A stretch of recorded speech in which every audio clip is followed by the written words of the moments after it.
Tribunal aplica medida coação HAT barguido na Insanulo Recintolo, nebe alegado envolve atividades Game Call Center e a área Santa Cruz, Bebonuk no Vila Verde.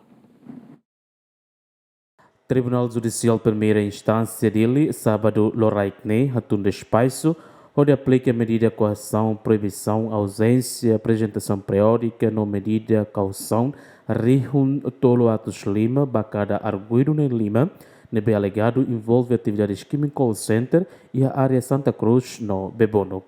Enquanto o barguido em Ualucelo, nebe polícia detém e a área Vila Verde, Tribunal Hatunda Espaço, onde aplica medida única termo identidade e residência, razão, também lá ia prova escada, arguido Sirane envolve atividades Game Call Center.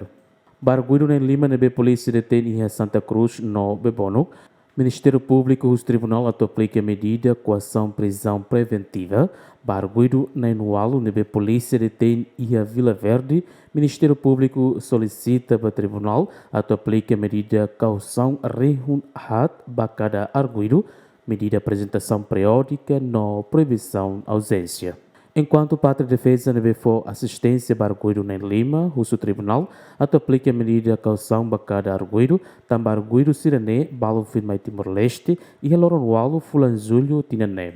No Nemos, advogado privado nebe for assistência para arguido em Nualo Selo, o Tribunal aplica medida caução Rihun Rua Bania Cliente Sira. A na parte do Tribunal Teto, onde Hatunda Espaço, onde aplica medida coação proibição na ausência, apresentação periódica, no medida caução Rihun Tolo Atos Lima, Bacada Arguido em Lima, nebe alegado halau atividades Game Call Center e a área Santa Cruz no Bebonuk. Enquanto o arguido em Nualo Seluk, nebe polícia detém e a Vila Verde, Tribunal Hatunda Espaço, onde aplica medida única termo identidade e residência, razão, também lá a prova escata, arguido Sirane envolve atividades Game Call Center.